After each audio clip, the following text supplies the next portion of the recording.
Welcome back, everybody. Big welcome, of course, to Rusty. Thank you for joining us. Hey. I'm glad you could make it.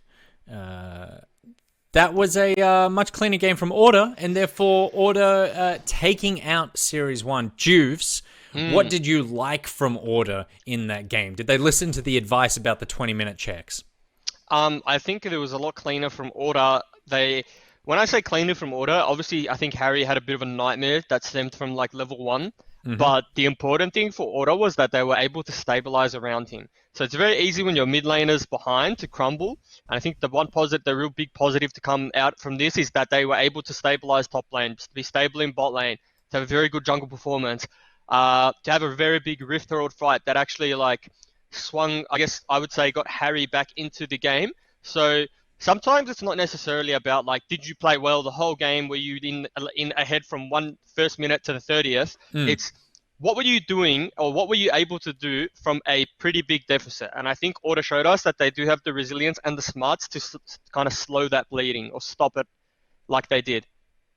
Yeah, no, definitely. I'm like when I watched Order's games, I think Game 3 was like a blip on the radar because they really did find themselves again straight afterwards. I didn't feel like they even lost any confidence. Like they were actually still emote spamming in lane, even after the level 1. So it seems like they were very aware of what they needed to do. I think Papa Spawn came to them between the games and clipped them behind the ears, and they were good to go again. So Order definitely performed well. And this is one of those things which is like the talking point for Order, I guess. But the fact that they are good in this scenario, they are good in these sort of like high pressure best of threes, best of fives. They're better at the end of the split than they are at the beginning. This again begins another long gauntlet style run as they try to go ahead. What is it about the Order team? What is it about the mentality that they have that allows them to flourish in these moments, as we've seen them do? Well, I think they've come out and they've been very open and honest. They have kind of like a brother relationship in that team. Like they what did they say? They said something like, "It's the first time I feel like I'm not playing with my team, but I'm playing with my brothers," or something like that. I Yeah. believe that's something someone said a while ago. Maybe I misquoted a little bit.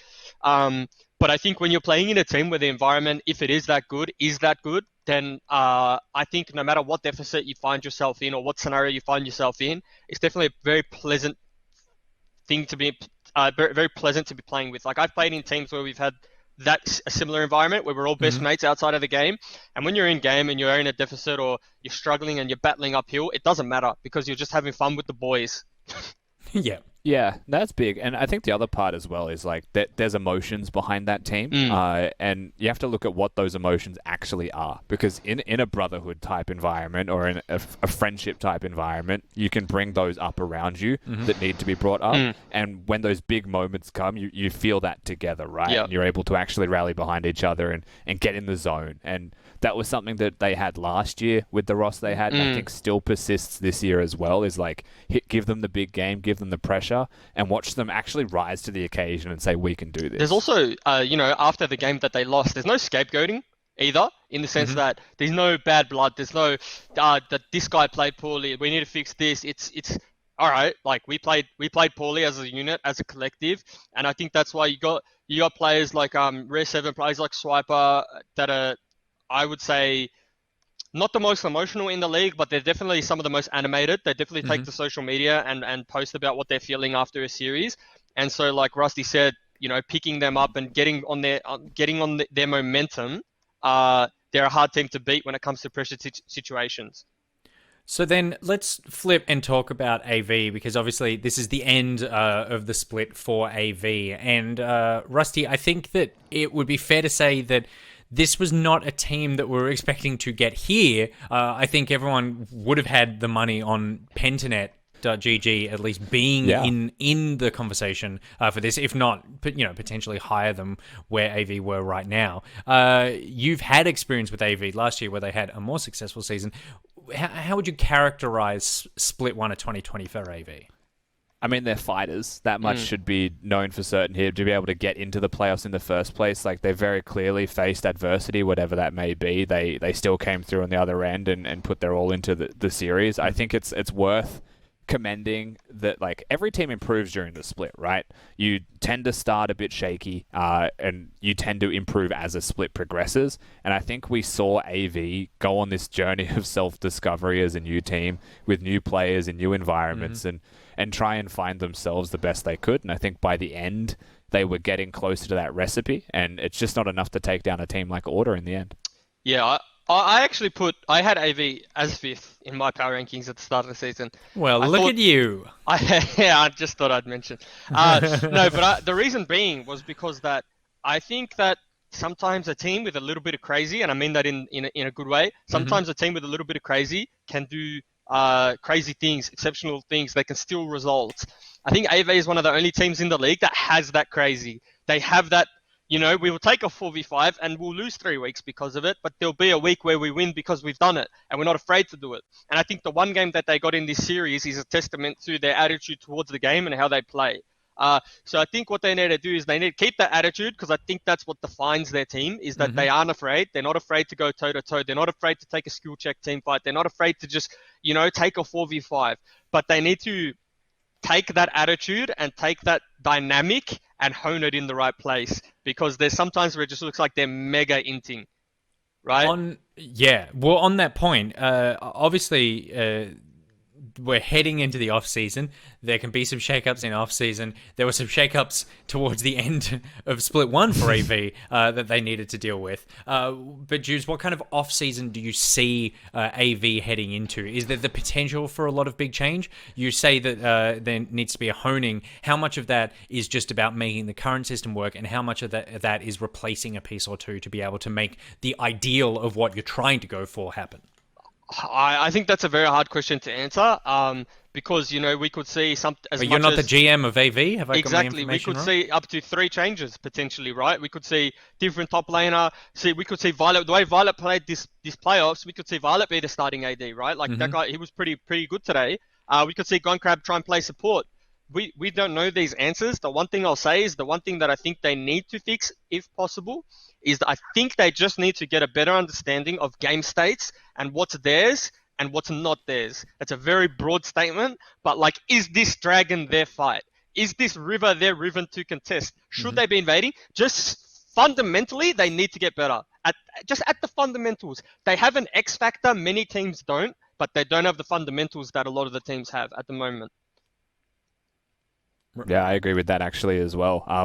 The one thing that AV had when we spoke in week 1, I was like, I think Lisa's a wild card rookie that you should be watching, because he's like a solo queue monster a lot of the time. And then when he falls behind in a competitive game, you don't see him. He disappears from the game. And that to me it's a combination of him not being comfortable being behind, which can be a solo queue problem, or the team not understanding how to help him when he's behind. And that's just one player in a team of 5, not understanding their windows or being able to get back from behind. I think league fundamentals is a really good thing for them to attack in the off season. Alrighty, well, AV, we wish you the best of luck during that off season. It's a goodbye for Split 1 for AV, but they will be back for Split 2. Let's take a look at the teams now that we are about to be watching for Series 2. Chiefs versus Direwolves. I mean, this is... we spoke about it at the top of the show. This is a matchup that at the beginning of the split, I may have just gone, look, this is 100% Chiefs. But then this is, there's a lot more at stake now, given the way that Direwolves continue to impress Jews. Yeah, so I think Chiefs are a team that started tremendously, maintained it somewhat throughout the season. And I think now we're seeing a few kinks in their armor now. I think that... the team that lives and dies by Croc, and I think that's a dangerous dynamic to have, especially because the jungle position, I feel, isn't in a meta isn't in a position where your jungler is the 1v9 player. And I think Direwolves have been very linear throughout the season, in the sense that they're a play to top side team. Yes, Vital's had a very good season, but if you look at jungle proximity, he's been top side a majority of the time. So I think this is a real battle to figure out which team's going to come back to form, because it's hard to say that they're out of form, but what do you think, Rusty? I think Direwolves could be considered out of form when you look at OPL results. It's obviously we don't all have insight to what's happening behind the scenes in their practice. They may be stomping scrims, but they've lost their last 4 OPL games on the trot. They don't look like the team that they were the week prior to that, where they beat Legacy and Chiefs. They dropped off a sheer cliff in comparison. And I think that, like, it is a skill check for me, this game. And the two things that I'm looking at is, like, one, Claire and Tian have off games, or they have games where they're just relegated to full tank champions, and that does actually put a lot of the onus on Croc being the carry. I would like to see that diversity thrown in again, where both of them can play their flex carry champions and put in some work together. And the other thing is, not only do Direwolves play the top lane, they default to it when they're behind. Yes. And I think that's a glaringly obvious weakness, is that, like, you know exactly where Mir is with no wards on the map if they're losing the game. Yeah. Because there's times where actually their win condition is playing to Vital. Because he's sometimes the most stable player on the roster. He's 0-0-0 when everything's falling around him. And it's like, okay, Mir he has to play through bot lane. He has to get something off top, but it looks like he's trying to recover losses elsewhere. And the one that sticks out to me was when they played Renekton into Kennen in one of the last weeks. The Renekton's never going to win the Kennen matchup, right? Like, it's just going to be Kennen favored, but it was trying to recover losses in that lane, and inherently they lost the game trying to recover that lane when Vital was free to play around. So I think, like, it's both these teams going back to the things that work for them early on. So how many games do you reckon we're getting, and who's going to win? Rusty, I'll throw to you first. I suspect that we'll have a long one, or it'll be a surprisingly short one. Yeah. That's the two ways that I see this going. It's an excellent hedge. Well, I mean, prior to this gambit, we've just spoken about a skill check, right? Like, how is the form coming into this? I think that if both teams show up, we'll have a 5-game series. I still would pick the Chiefs winning this one, but the way the Direwolves can show up sometimes, it's very hard to say that for certain, and they often cook up some strategies. Like, I know these players, there's a chance that they've come into this best of 5 with something that is unexpected. Yeah, I think 3-1 Chiefs, I think. I also noticed that Cupcake's playing the first game, so that's going to be interesting to keep an eye out on. I agree, 3-1. I have no real analysis to back it up. It's just a gut feeling. I just feel like Chiefs are going to drop a game. And the Direwolves, I reckon Direwolves are good. They're probably not good enough to be able to take it out. But I think it certainly, I feel like those 4 games will all of them be bangers. We're about to head into game number 1 of Chiefs versus Direwolves. And a reminder that the loser of this series, it's not the goodbye for them. The loser of this series will go on to play Order next week. So there is a second chance for these teams to be able to make the run. But for now, we're focused on this one. It is Chiefs versus Direwolves. It is game 1, and it's the Macca's Champ Select. If you're craving the taste of your favourites, head to Macca's for a fast, safe and contactless drive-through experience. For your Macca's run, contact-free, we'll be here.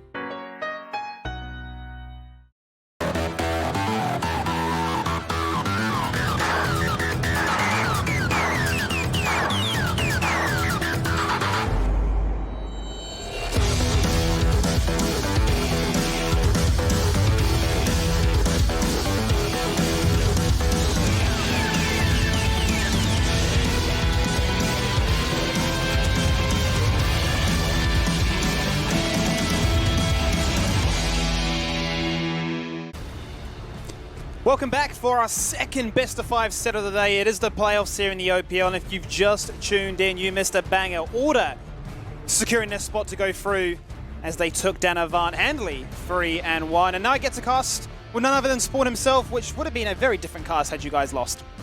Nah, not at all, Skimmy.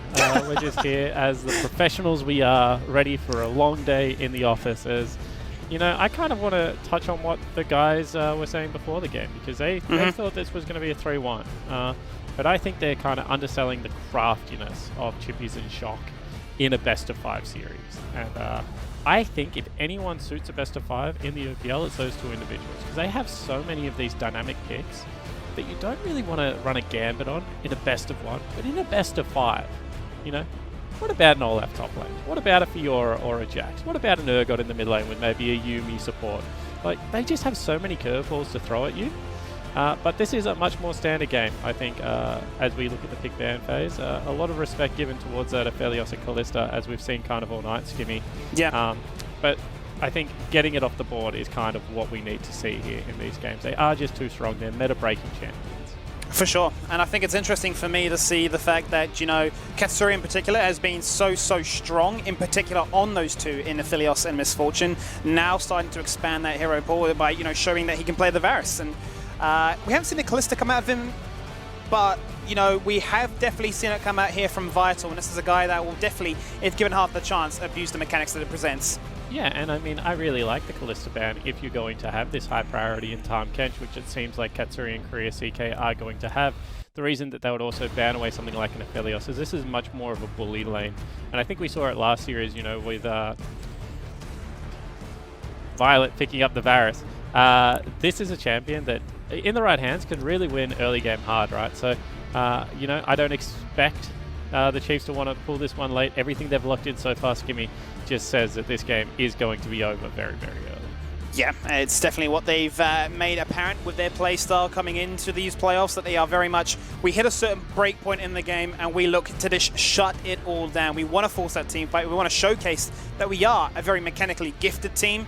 But then, as you highlight, in terms of a best of 5, yes, you've got mechanics, yes, you've had best of 1s, but how do you face now up against the Direwolves that have a lot of experience, a lot of knowledge, and the veteran status, if you will, to survive these kind of slogfest that could be for the next 3 to 4 hours? Yeah, absolutely. And I think that this pick right here that we see is actually a little bit surprising. Bard has got a pretty free lane here against Tahm Kench. However, I would have expected to see something like a Yuumi prioritized. Ezreal Yuumi is such a hard lane to punish, and it just has scaling written all over it, right? Bard is a little bit more of that early to mid-game champion. When I have a look at what the Chiefs are building, Skimmy, I just don't know if this is a team you want to run toe-to-toe with in the early game. Sure, if you lock in something like a Yuumi, it does give you that potential to be run over, but the Direwolves have shown that they can get enough pressure out of their solo laners, and Vital is a good enough carry. Like, in my opinion, he's the best AD carry in the comp at the moment. To be able to get through these tricky matchups, and I would like to see a conflict in styles here. One of the things that I kind of heard from the analyst beforehand as I was jumping in and out of the channel trying to get ready for the cast was like, can you beat the Chiefs at the Chiefs' own game? And we've seen teams try and do it. Yeah. And I think the definitive answer is no. But the one team that has got a winning record versus the Chiefs is Legacy. And what does Legacy do against the Chiefs? They're able to take them late, and they're able to punch them up in 5v5 team fights. And I think that other teams can start to learn kind of how to play around that if you are looking to mirror something with the Chiefs. Absolutely. I think that's definitely the idea behind it, in terms of, if you date your minds back to that head-to-head Chiefs had against Legacy, they brought it late, they were able to get the cog more online, and those tanks just had enough items to sustain themselves to become relevant, right? So you look at this one here and you highlight with the early aggression, is this them saying, look, it's the first game in a best of 5 series, let's get a bit of a feel for things, let's see if we can really bring this style of gameplay to it, or if we do need to sort of dive into that option. What's interesting to me in these second bans from Chiefs, obviously the Cassiopeia, we know how good Shock is on it. The Galio, 10.7, his ultimate now gives shields to everyone. Yeah, and the funny thing is, right, is that the Chiefs were banning a couple of champions to set themselves up for a Corki pick. And then the Direwolves just sneak in and snake it away. The LeBlanc is also a relatively easy lane for Corki to deal with, so I don't think this was a deliberate choice from the Direwolves. I think they kind of cottoned onto the Chiefs' game plan and went, hey, that's a heck of a lot of scaling, let's not give that towards them. But I love comps like this, Skimmy. In fact, if I could pick any comps for my team, you know, player ability notwithstanding, this is a comp that I would run. You've got early game everywhere, you've got really good 1-3-1 and 1-4 throughout the middle stages of the game, and you do have a late game endurance policy and a Azir Tahm Kench, which is just super easy to play around. I think the Chiefs' composition, if played flawlessly, is actually really hard to deal with early game, and you know, this is a 5 or 6,000 gold lead. Speaking of the Olaf top lane, I think we might have just seen it. Yep, this is a Chippy special, and he's showcased it at least once in this league so far, and to great effect as well. I think really what springs out to me is the, you know, revert back to old, and it's a Jace mid. You know, this is exceptionally annoying to deal with from a poke. Actually, you know, going to be top. TM's going to be the one to play it, which is interesting. Yeah. So, haven't seen much Jace in recent times. What do you really think this brings to the table to sort of go up toe-to-toe against what Direwolves have here? Yeah, I mean, this is what I was saying. It's seen huge play in the LCK at the moment, right? Because it is just hands down the best lane bully. Although not many people play Olaf with Corrupting Potion top, so maybe we'll have to reserve judgment, right? Sure. But what I think is going to happen is he's going to go back, he's going to buy a Dirk. There's going to be very limited armor picked up by the Direwolves members. And on that 1.5 item spike, he's going to be the strongest person on Summoner's Rift. That's how pretty much every Jace matchup goes, Skimmy. Generally, you pick something like a Poppy to be able to weather that storm and then have a much more relevant mid to late game. With Chippy's going for Olaf, I think that this is them saying, hey, let's roll the dice. Like, they're going to try and beat us on the top side of the map. At least Jace, one of the strongest 2v2 duos. Let's get Chippy's to level 6. You know, let's try and gank his lane. Let's get him rolling, and let's try and run away with this. So, I mean, we highlight the top lane. I'm going to bring it back down to the bottom lane where you mentioned with Vital obviously being so profound in his ability to really break into the scene and showcase that, you know, age aside, experience aside, this is definitely one to keep your eyes on. With the Bard, do you really think with now what we see here, the Yuumi would have changed much?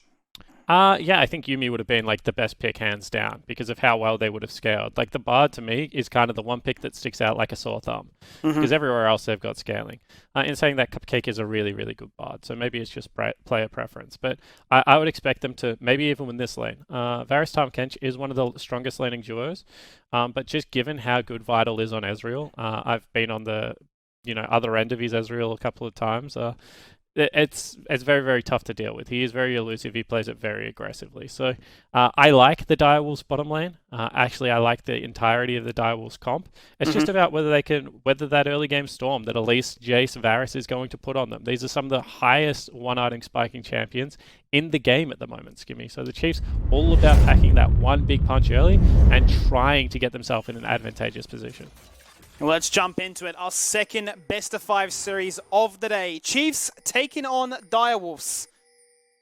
It's been a head-to-head that has shown that Chiefs have won 2 out of the 3 times these teams have met. The stats between these two teams incredibly close. Very little separating them. Best of 1s are one thing. Best of 5s a completely new can of worms. Yeah, absolutely. And I think that this is the bit that is going to be interesting. Shout out to a couple of players in Harry as well as Bill, because on my team, they just picked up their first best of 5 win. And the reason I bring that up is you have players like Katsuri, who's played in 1 best of 5, did not win it. Kurios AK, yet to play in a best of 5. I don't know about Croc. BN hasn't won a best of 5. Claire is the only player, to my knowledge, on this Chiefs team that has played and won a best of 5. Whereas you look at the Direwolves lineup, and with the exception of Vital, this is just best of 5 experience everywhere. And you can see that they are going to put the Chiefs to the test very early. This should have been able to be read. When you have Olaf topside, you never start topside unless all 5 people are there. Let's see what the response is here from the Chiefs. Oh! And Tienders jumps himself right into the mix of things right there. This is going bad. to be the blue that gets taken away from them. Crocker's in a lot of trouble and has to burn that flash to disengage. Claire unable to respond or provide any form of protection. And instantly, just like that, blue buff acquired here by Direwolves. Yeah, and now Croc has no flash, has no ability to really be able to contest in this early game. We said that this 2v2 topside was going to be the important area of the map, and they've just lost at level 1, Skimmy. Until Croc has flashback up and available, you do not want to go anywhere near that Olaf. And it makes it incredibly scary to sort of stem the early game, as you say, the strength that you want. So Direwolves with a nice little heads-up play to make sure that, hey, we can navigate ourselves through this one, we can reach that mid-game, we can get those item spikes, and we can look to crush it if we bring this one late. And credit to Miru, he's done something really clever here. He's actually stuck it around and taken the whole topside jungle. So now Croc level 2 definitely doesn't want to fight, but he doesn't really want to path back down bottom side either. So it's kind of between a rock and a hard place. Do I go for this prayer gank? Do I actually just recall, come back out onto map with something like a pink ward and try and secure my bottom side? You can see he's actually going for the third, often unused choice, Skimmy, which is stand still and contemplate life. It definitely feels like that, as in you're so far behind. Look at that lonely number of 4. Definitely feels like Jungle Kingdom only 3 minutes in here. And I mean, they've waited for that ward to expire. He's now going to pick himself up a Scuttle Crab. That's a long time to wait around for a Scuttle Crab, Skimmy. Very much denied in this early game where, at least definitely thrives. And we've seen Croc single-handedly dictate games. If his team isn't in a desirable situation, he is able to find leads on his own. He's able to dive in, go 1v9 and make things happen. So I think this is a beautiful little read from the level 1 mark to say we can shut down that condition and now we can just play and focus on the lanes themselves. Yeah, absolutely. And now you can see that they're starting to get some pushing lanes as well. Claire as well as Shock should be bouncing waves back and forward. But without any real prio in side lanes here, it's going to be a nightmare for Croc to try and get back into the game. You can see at the moment that... There's already a 2-level difference. Yeah, you can see at disgusting. the moment that he's not going to be able to get his way back into it all that easy. I want to see how Croc decides to respond going down to bottom golems. We'll be there if the Direwolves continue to be aggressive there. But really, really bleeding. Has there ever been a number where you see 34 to 10, a jungle difference this big between such well-established organizations, sub 5 minutes? Yeah, no, this is a nightmare, Skippy. This is the worst case scenario if you are in Elise. You've been put behind as the early game jungler. And I think, that's going to be very, very hard to deal with. Sorry, Very excited to see. I'm actually go ahead. trying to figure out some audio issues at the moment, guys. So sorry if I sound distracted, because I am just bloody distracted at the moment. Well, that's okay, mate. I was going to say, let's have a quick look at sort of really what the game plan is now for Miro. Yes, obviously, there was a cute little play in the start to make sure that he finds himself in a 2-level advantage. But when he hits that magical level 6 moment, is he going to really look to try and continue going through top lane to make sure that this Jace gets shut down and really bullies out that ability for the 2v2 to be as strong? Or are they going to look just to continue to invade and make sure that this Elise has that early game window, and that's all they really had? Yeah, I mean, when I have a look at it, I think that they will just be able to play this one, low and slow. This is, if you are the Chiefs right now, you're like a really nice steak. You just want to get a hot pan out, get a good sear going. You want this to be over and done with, let it rest in between games and then scoff it down. Whereas if you are the Direwolves right now, this game can go forever. I mean, the only champion that you're going to have a difficulty with is probably that Azir. Everything else, you were quite confident being able to play against. I mean, Olaf is going to be able to shrug off any of the CC fought by Croc or Katsuri. And I think that this is just a really great early game, and Direwolves now should not be in a rush at all, especially given the fact that they're 1,000 gold ahead with a better scaling comp skill. Well, the dream start for the Direwolves here as they can cleanly rotate not only from an Ocean Drake, but to a second Scuttle. Beautiful information that can now be achieved. Extra protection for this very important bottom lane. As we keep our eyes fixated on how Vital can navigate this one, if the Ezreal-Bard duo is going to be the turning point. This is a window right here. You can see that right now the Chiefs have gone for a 3-man dive topside. Chippies is yet to hit level 6. But they pull out immediately because you can see that Direwolves have forced priority in that mid lane. And that's just too much CS for Claire to be able to miss out on. Not to mention the fact that if it doesn't work and they lose topside jungle again, I mean, you may as well just write the game off for release right there. So you can see that they have to back away from that. Chippy's now successfully ticks over that level 6 mark. And even areas that the Chiefs would have hoped to win. I mean, you pick Varus and Tahm Kench to win the lane. Is starting to fall down. You can see the Ezreal starting to slowly build himself a CS lead. And Ezreal's one of those weird champions, Skippy. You either want to get the perfect tier or Sheen purchase and try and force out long swords, or you actually want to stay in lane forever, because it's 0 items. Ezreal is actually really, really strong. Most spell users are stronger than their auto attack counterparts if they don't have to buy items. So right now, if Vital and Cupcake can get control of this wave, they are in such an advantageous position. Well, looks to be that is the call as the True Shot barrage goes on out to make sure that this wave sits around for little to no time at all. Must be sitting on a very big portion of gold right now if you were to recall back, which seems to be the play. And the only reason I would think you would recall right now is if you want to do Rift Herald by bringing your bottom lane up. I can't think of any other reason that this Ezreal should base. He knows that Elise isn't ganking him because look at the vision coverage they have on the bottom side of Summoner's Rift. They know that, in the 2v2 they're stronger. Chiefs are going to take a handshake and recall, so Vital will get off Summoner's Rift, but I would have liked, honestly, Vital to try and play for some plates here. Chiefs bottom lane not going to make it to this Rift Herald in time. The fight's going to be decided without him, Skimmy, so why not just stay bottom? Eat the extra wave. You know that Thean's not there to be able to contest it, and in the end, he is just going to recall. He has a great recall, by the way. That's a tier Sheen. That's perfect for the dream. Absolutely. And they're going to be able to get what they needed on the top side of the map as well. I mean, I like people that are team players, and that is a very heavy team call there for Vital, but I don't actually think he was needed in that play at all, and he could have played really selfishly. Could have, should have, didn't, I suppose, is the takeaway from that one here. But as you say, he definitely gets the items that really does make an Ezreal a terror to deal with. Now going to be even stronger against this Varus. You hate to call him at 8 minutes, right? But the reason I'm going to say this next statement is just to stress to the audience. It is going to take something spectacular from the Chiefs to win this game.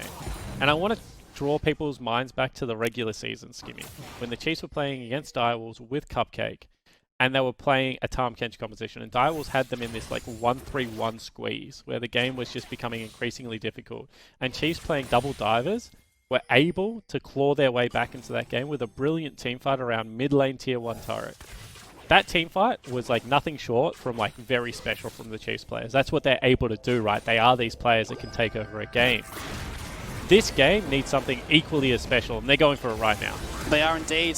Katsuri is the one to start things off as the Abyssal Voyage comes out. Croc not going to land the CC, but Mages have the damage. The exhaust is there, however, Devour gets Croc out. First blood picked up here by Katsuri. Yeah, and great job there from Katsuri. I mean, they really needed that play. It was well set up from Korea CK, but Katsuri being able to land his ultimate, then pick up the follow-up kill without burning summoner spells, Skimmy. I mean, this guy's just a wizard when it comes to these kinds of play, and the Direwolves will look to try and hit back on the flip side of Summoner's Rift, but that just brought the Chiefs well and truly back into this game. 100%. Can never discount what this man can achieve. Has really shown up this season, and just been a sentiment, really, of consistency for this lineup to always sit in the lane, go even at least. Not necessarily have to win all the time, but be a fact that they can rely upon, and they punish the fact that Cupcake did not use that ultimate to keep Vital alive. Yeah, and I do want to draw your attention to this play, Skimmy, because I think their Direwolves right now are kind of playing to the wrong side of Summoner's Rift. Even though they are right now high level in the jungle, I don't think they still win this 2v2 if both members go onto the Jarvan.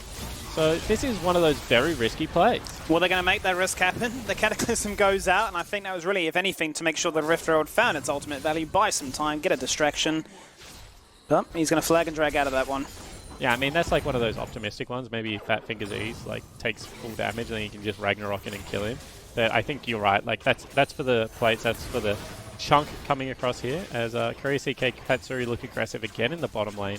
But what I meant by that is, if the only win condition like you really need to be worried about is like CC and the map being taken over, just play towards your bottom lane.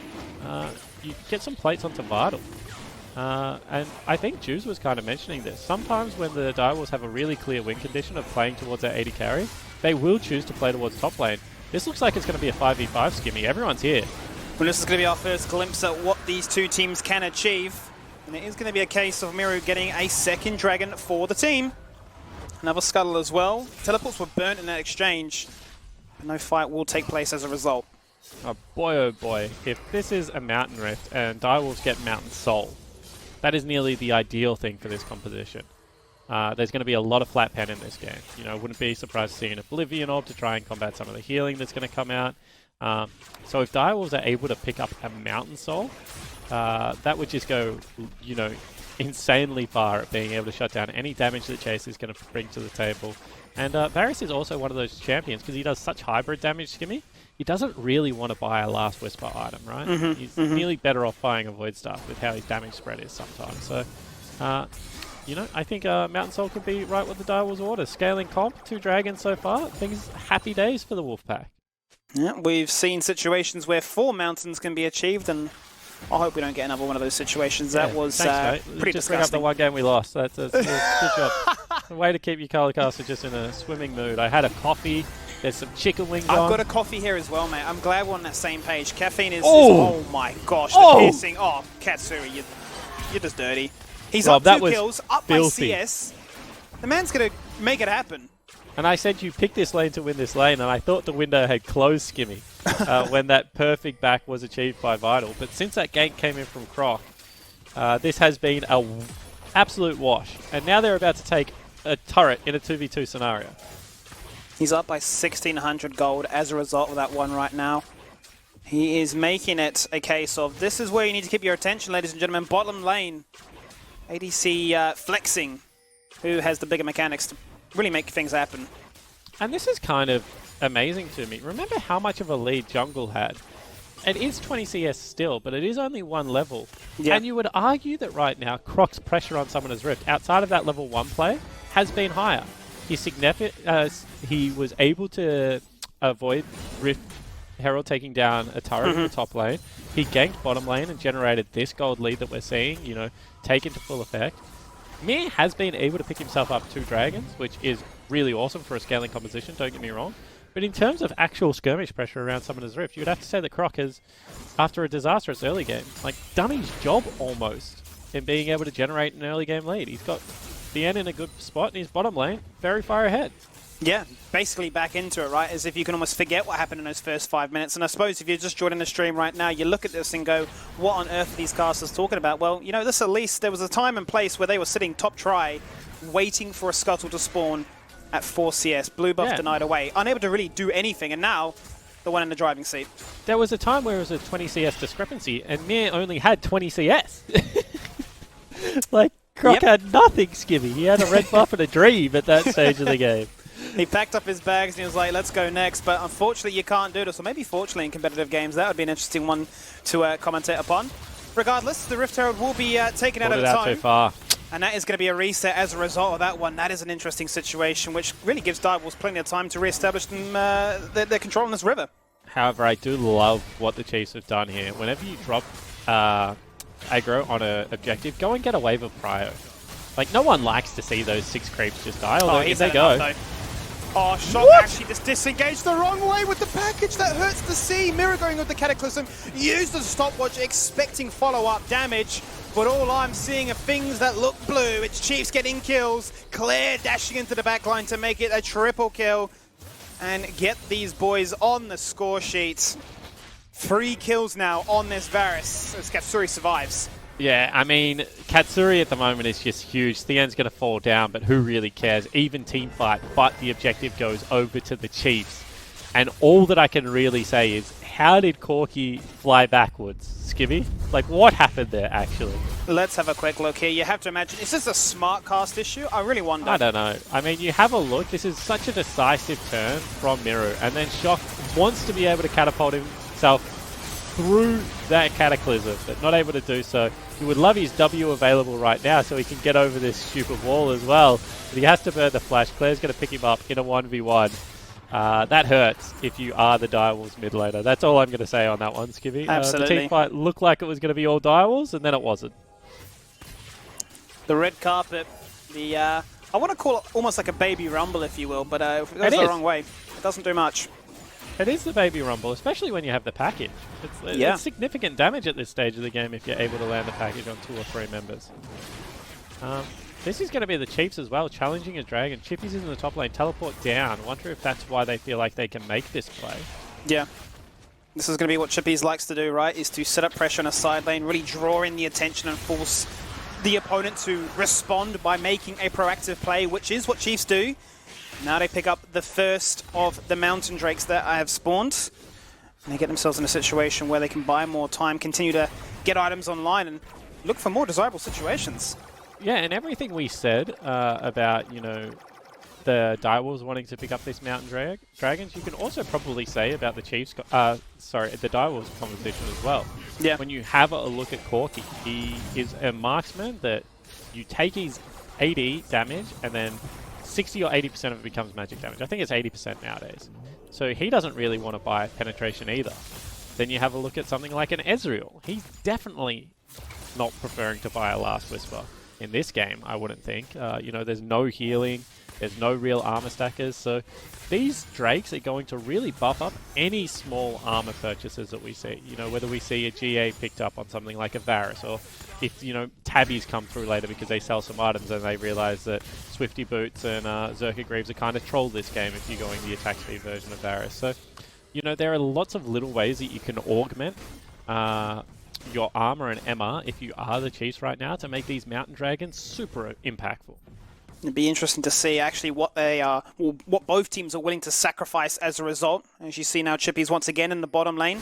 he's just, keeping them at bay, saying, look, as long as you guys are trying to make things happen on the rest of the map, I will always be hard shoving. I will always be looking to try and take down some turrets, buy some time. And yes, Azir can definitely bring those structures back to stem the bleeding and prevent an all-in on those structural collapses. But I start to get very concerned when these team fights are to take place right now. You got a 3-0 with Varus, definitely ahead in CS, well on his way to completing that second item in Ginsu's Rage Blade. And you start to think, Chain of Corruption lands, it's lights out. Yeah, absolutely. I mean, Katsuri is huge. Claire's in a good position as well. Until Trinity Force is finished for both of these carries, you don't really want to be fighting. Vital probably needs 2 items, but they go in anyway. They really want to make things happen right now. A beautiful Bard's done up against the wall. They all sidestep to make sure they don't get locked in place right now. And now the disengage attempt is forced to come out.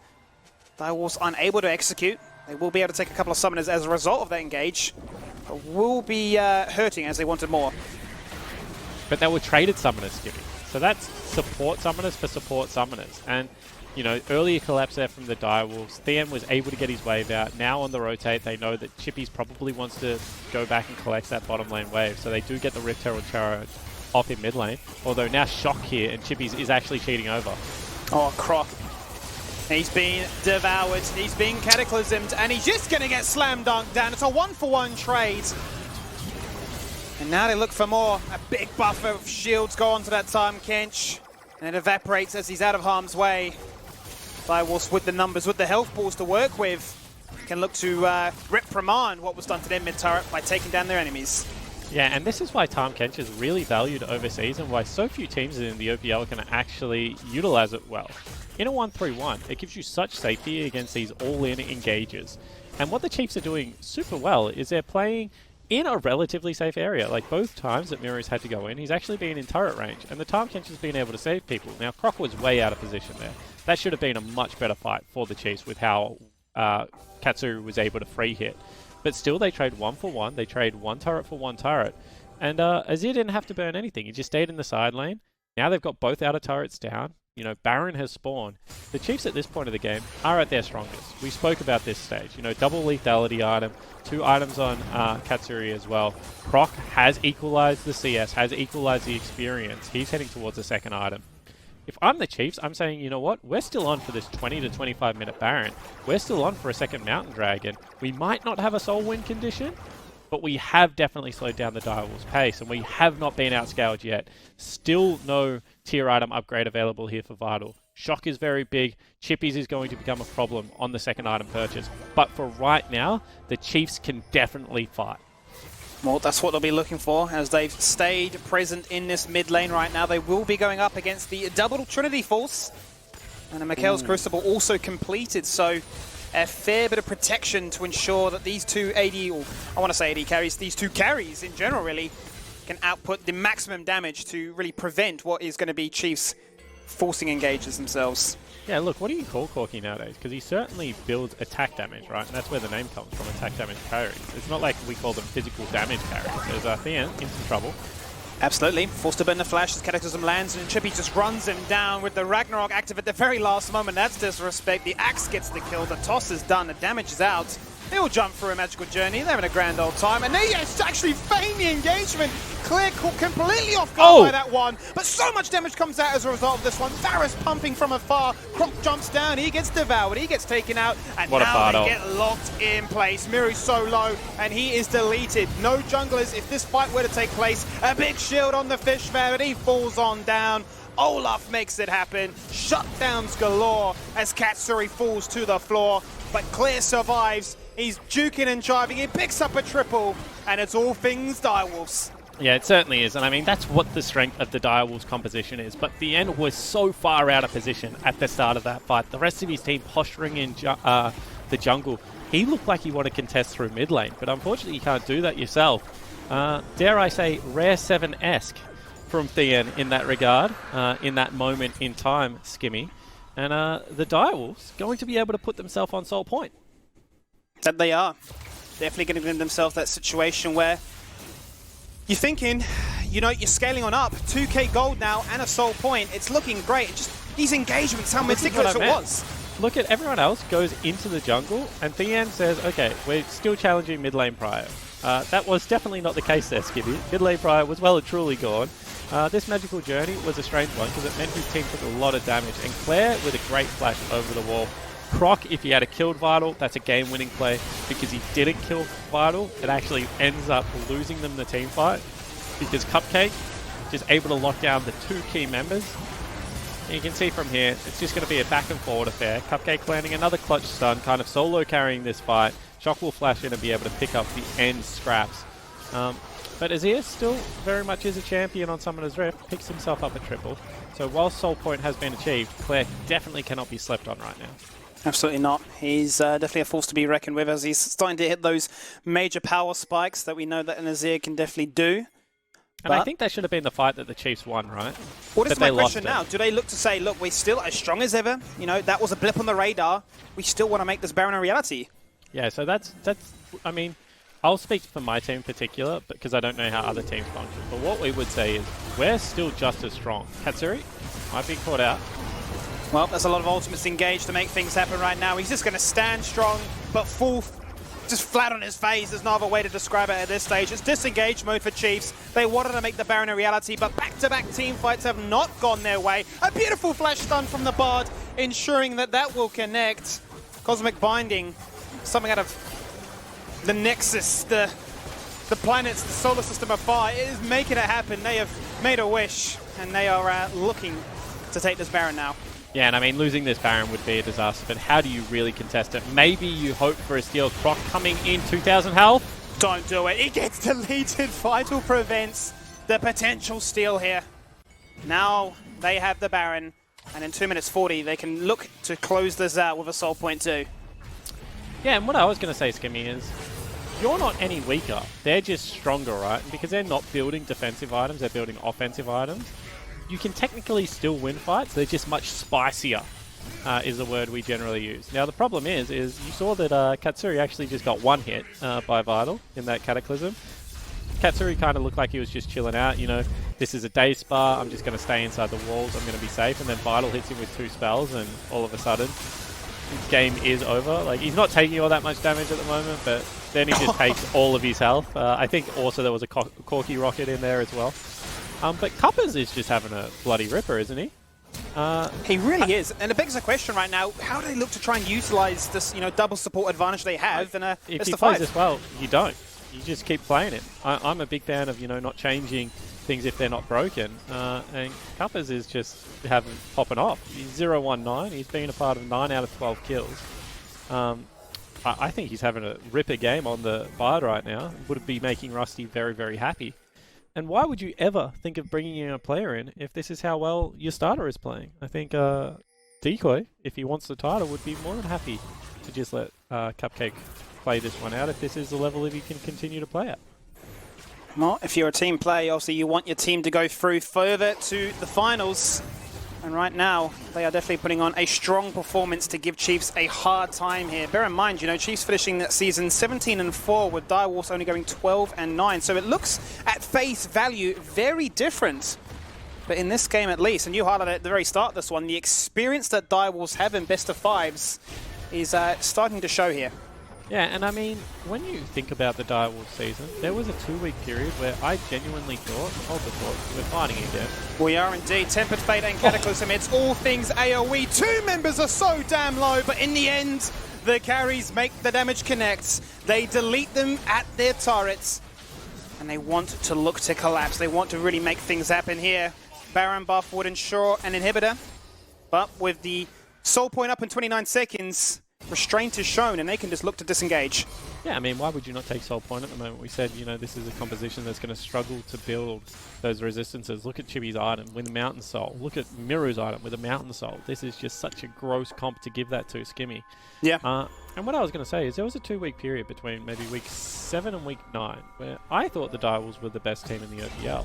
Yeah. Now, they subsequently lost their games versus Legacy. But when they were playing aggressive styles like this, it was actually very nice to see. Oh, that's so as smooth. Vital actually sniped Katsuri out at the end of that fight. Looked like we missed it. Sure, they had a shocking last week, right? Let's call a spade. They got blown up in a couple of games, and they looked like they were a little bit arse about face. But I think that now we're seeing that Direwolves at their best. You know, this is the late game scaling comp. They've now got themselves a Mountain Soul. They've got Corky Ezreal to 4 items nearly. You don't lose games like this, Skimmy. It's nearly impossible. Well, we'll have to wait and see how they look to try and close things out here. Mountain Soul online.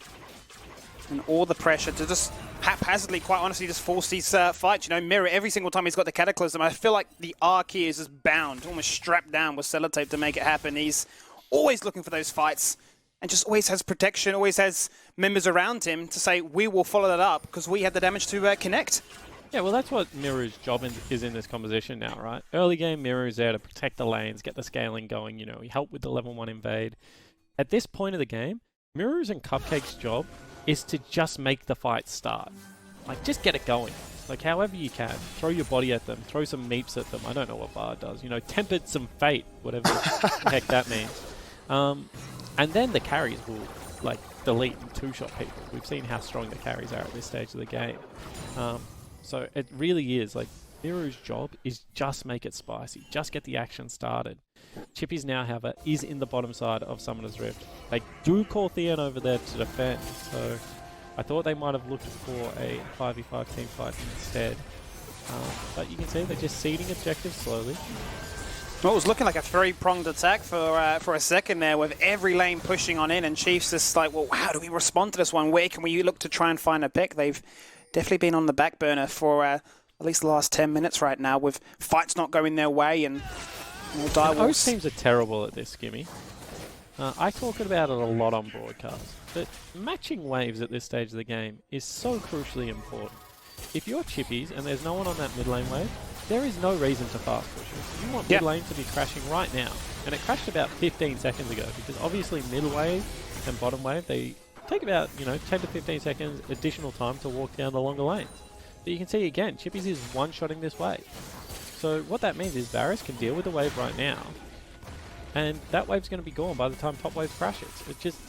It allows the Chiefs to fight a 5v5, when at this stage of the game they should not be able to. Those waves should be synced, they should be crashing at the same time.